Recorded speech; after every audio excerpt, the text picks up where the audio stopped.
We shall fight on the beaches. We shall fight in the fields and in the streets.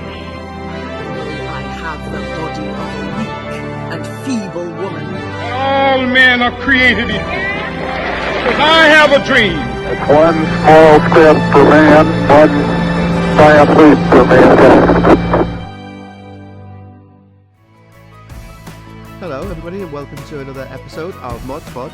Today we have Evie, who is in year 7, and you're going to talk about Anne Frank. Yeah.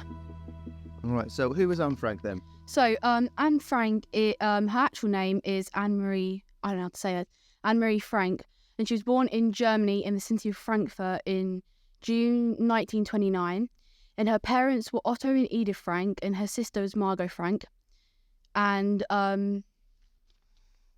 she was most famous for her diary, which she wrote while she was hiding it from the Nazis in World War II. Okay, so let's do a bit of context then around the time. So 1929, when she was born, the Nazis are not in power in Germany, but there's a crash, a Wall Street crash, an economic crash. And this was the start so people started voting for the Nazis because they offered to fix everyone's problems. Yeah. And then in 1933, so when Anne was 4, the Nazis were elected by the German people, or the majority of the German people at the time. So I suppose at a 4-year-old, she wouldn't have had any idea what was to come. I don't suppose anybody had any idea what was to come after that. Yeah. All right, so you want to... Yeah. So Adolf Hitler, he gathered people who basically wanted to hate the Jewish people, and Otto and Edith decided to move to Amsterdam, and where Otto found a company that he worked for, and he traded penticin. It's like a gelling for making jam. Interesting. Right, so how was Anne's school life, a 4-year-old in Amsterdam? So she moved to the Netherlands, and she really felt at home there when she got there. And she learnt the language there, and she made lots of friends and went to a Dutch school near her home. And the school she went to was 6 Monterey School. And she was given a name in her class, and it was Chatterbox. But they weren't trying to bully her. It was just saying, because she talked quite a lot. I'm sure it was a lovely little thing. We often have little nicknames for our friends, don't we? Yeah, definitely. So that seemed like that was all right for the early years, maybe. Yeah. And then obviously things are going to get a little bit worse as the decade of the 30s goes on. So why did she end up going into hiding then? So they went into hiding in the 6th of July 1942.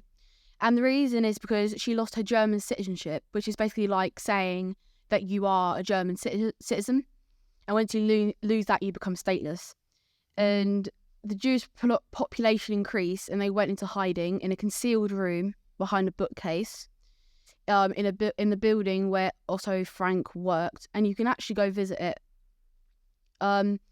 Anne would refer to the hiding spot as the secret annex, which is like a nickname for it. And Margot got a letter while they were in hiding saying that she was needed to come to a German, I think it was a labour camp.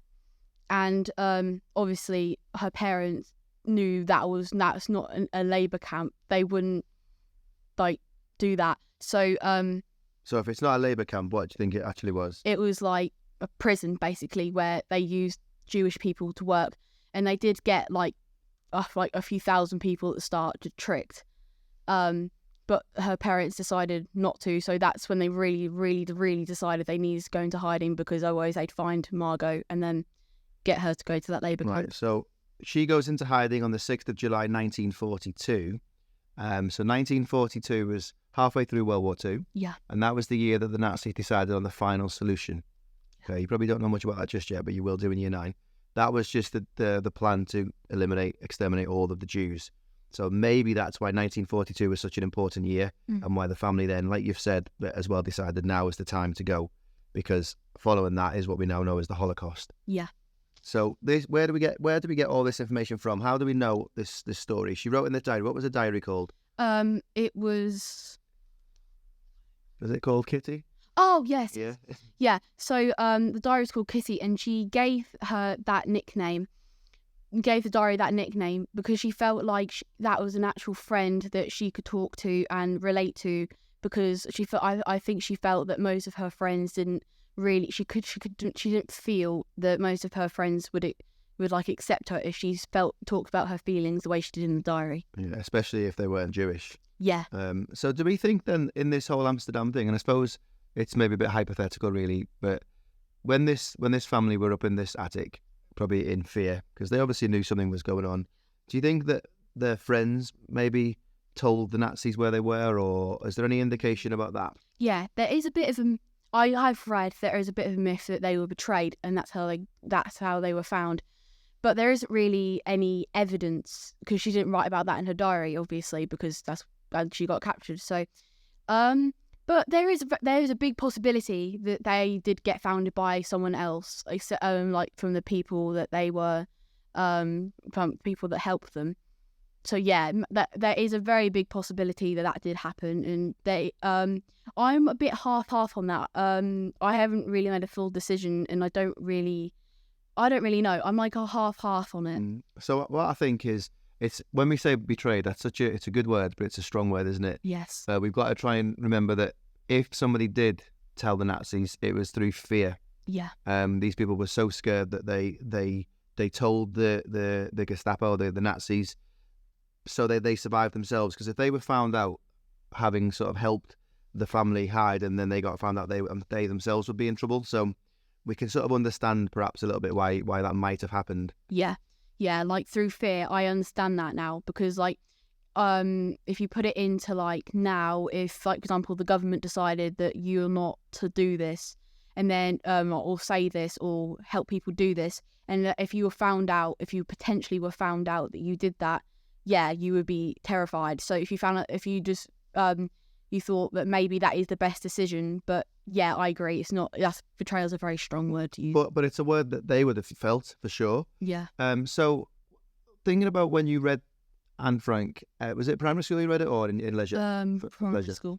So when you read it, do you remember how you felt reading it? Did it sort of hit you hard as a younger person, or did you relate to it? Not really. Obviously, you can't relate to what Anne Frank's talking about, but did you feel the true Anne was coming through in this story? I actually bought the book and I read it all, and some parts are very upsetting, because that's not something that any child should go through in their lives, especially one that was so young. But it is a very hard book for someone my age or someone a bit older than me to read, but I think it's good information to know. I think you're absolutely right. It's important that we never stop doing this, isn't it?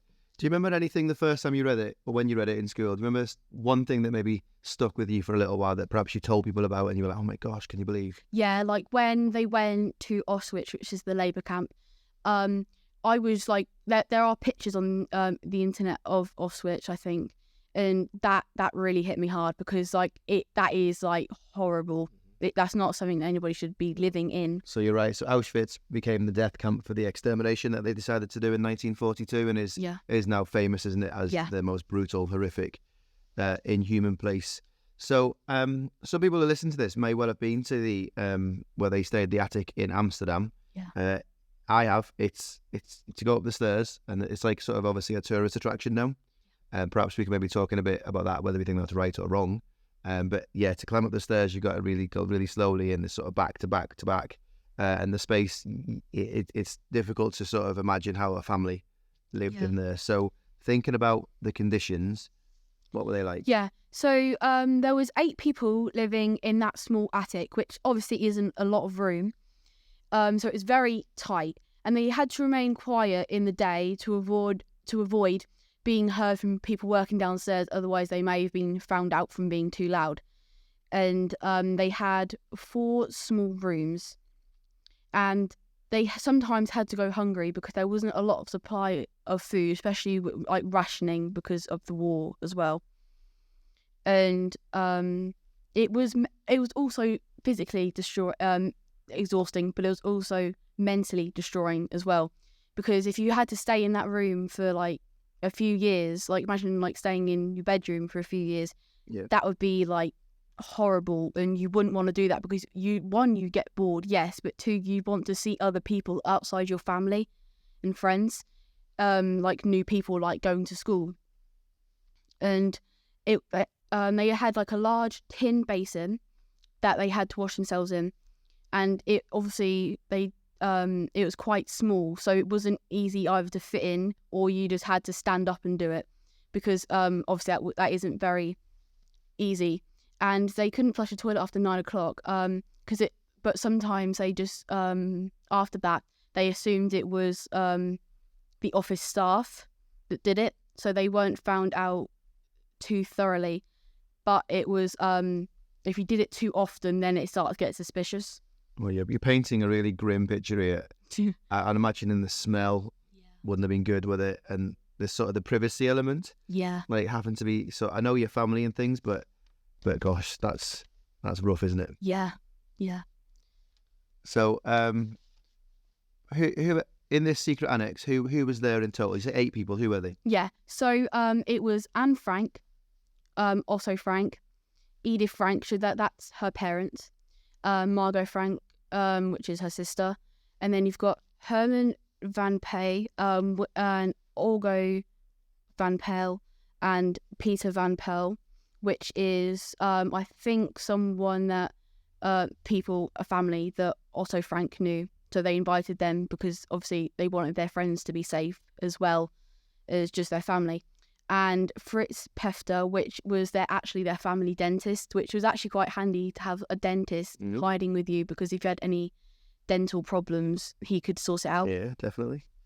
All right. So, how did they get captured? We talked a little bit before, didn't we, about were they betrayed or snitched or whatever. So how did they get captured? Yeah.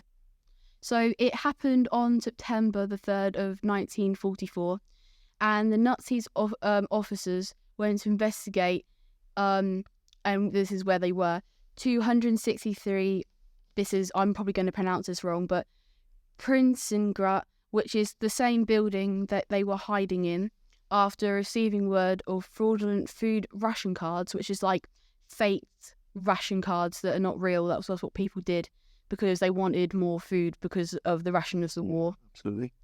And in illegal employment happening there. So that's like where you don't go through a legal process of someone getting employed. And they came to raid the building, and that's when they unexpectedly, so they weren't meaning to find anybody up there, but when they went to go check there, which the Anne family didn't probably have any idea that then they unexpectedly found Anne Frank and her family, and they were dragged them all into it's like a train, but it was actually meant, I think it was actually meant for cattle and animals, and they were transported, and then they were then transported to Auschwitz. Right. So 1944, gosh, that's near the end of the war. They did well hide them for 2 years, didn't they? Yeah. So, all right, Auschwitz is probably getting a little bit difficult now to talk about this because it's horrific. But it is, yeah. But when they got to Auschwitz, what happened and what was life like? So there was 3 levels to one of the beds, and this is what I found quite shocking because it's just horrible. So you have like 3 levels to a bed. So the top one would be like you'd have the ceiling a few bits up, and then you'd have it's just wood, nothing else, just wood, and then that's one, and then you'd have another bit of wood in the middle.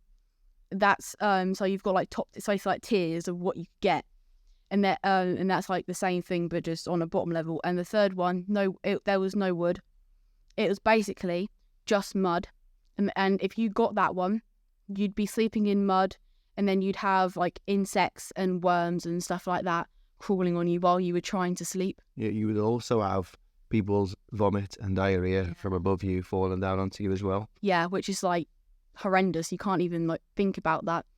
And then the Nazis would do some experiments on the Jewish people, like twins and people that were not normal, or abnormal.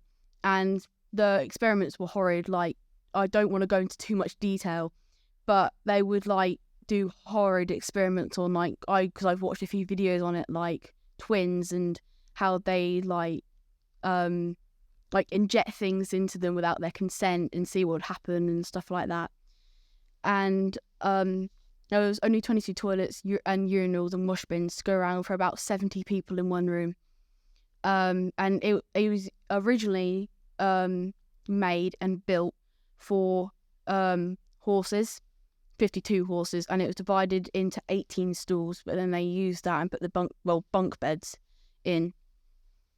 Yeah, that sounds horrendous. You're right, the detail we could probably leave off for now, can't we? Because it is really bad.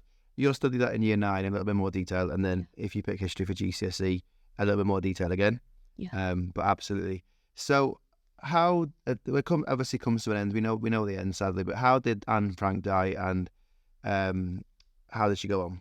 So there was a lack of food, and because they wouldn't give them much at all, and it was very cold and wet because I think it was around December or something, around the really cold times. And there was a lot of contagious diseases, obviously, because there's a lot of sick people in there. And sadly, Anne Frank and Margot Frank died of typhus. It was 1945, and that's the year the war ended. So they were so close to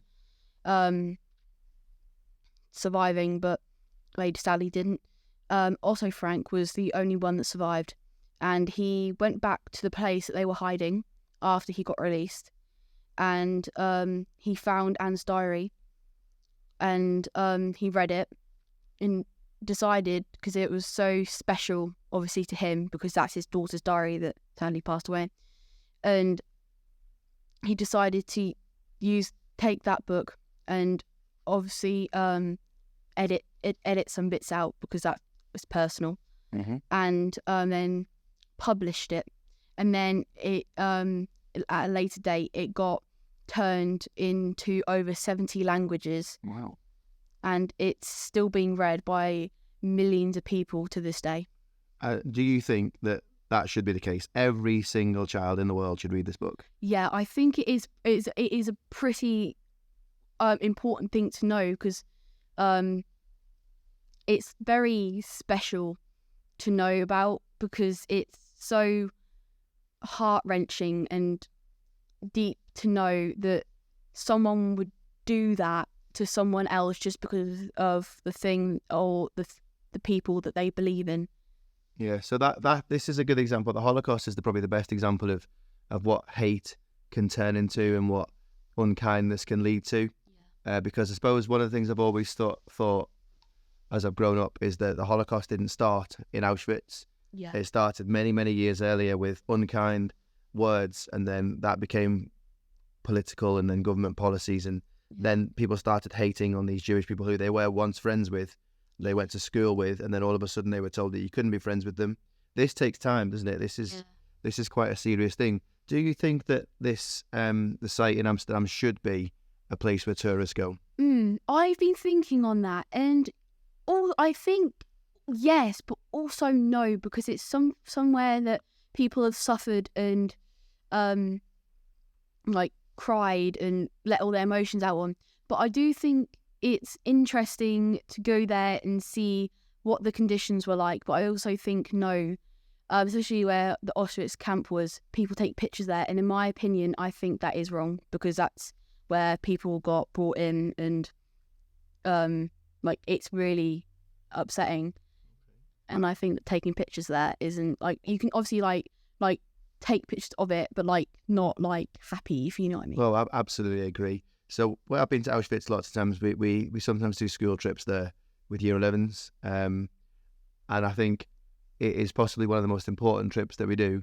So that, because it's one thing reading about these things and seeing pictures, but to actually walk in the footsteps, and I think Auschwitz does that, and it is heartbreaking. It is really difficult to walk around that place and see what happened and feel it. But I do think it's important, like you're saying, for children to read this book, because I think if we stop doing that, the problem is it sort of disappears, doesn't it? Yeah, it's going to be forgotten. It's like it goes into history like, Henry VIII had 6 wives, and it's a bit matter of fact. Whereas we need to try, don't we, to keep this thing going forever, really. Yeah, because it's real life and it's not just a story or fictional. And hopefully it won't happen again. Yeah, hopefully. I really hope so. I know. So we got some interesting facts about Anne Frank's diary there. Yeah. I've talked about them too. Her diary was actually her 30th birthday present before they went into hiding, I believe. And Anne was actually just a nickname, and her real name was Anneliese Frank. And Anne actually wrote 2 versions of her diary. One was that it was really, really personal. The other one was just talking about her life and how her day went and stuff like that. Okay, so that's really interesting that that it was a birthday present, and there's no way, is there? There's no way they would have thought by handing this book over it would go on to become the phenomenon that it did. So that's really interesting. That's a nice little fact. Yeah, it's just that it's a wild coincidence, because if she hadn't been given that, we wouldn't know about half the stuff that we know now. Yeah. So, all right, one final thing to ask, really, and if it puts you on the spot, let me know, but do you think that Otto, Dad, was right to publish this? Oh, that is a very, very good question. Well, he did edit some things out, which I think is right for him to do, because if some, for example, was to publish my diary or something that I have without editing any bits out, I would be, obviously, if she was still alive to this day, obviously wouldn't be very pleased. But I think that he was right to do that, in my opinion, because it just shows how that girl, Anne Frank, lived with what she had to live with and the history behind it. Yeah. And I think it's become one of the most accessible introductions to the topic for primary school children or for younger children, just to get you in, but without quite crossing that line into the real horrors of it. It gets you into understanding, and then obviously as you go through your life, you'll build on this thing. You will in school, in secondary school, and then who knows, you might decide to read further as you get older as well. I think Dad was probably right to do that. Yeah. Although I can see some people might think that was private, but you're right. Yeah. Absolutely. If he didn't, we wouldn't know. Yeah. Absolutely. All right, Evie, it's been really, really, really interesting, and a bit of a tough topic, but fascinating. Thank you so much. Maybe another episode or something else in the future. Yeah, I would like to do that. Lovely. This was fab. Oh, you're very welcome. So thank you very much, guys, for listening again, and we'll be with you soon for another episode of ModsPod. Bye bye. Take care.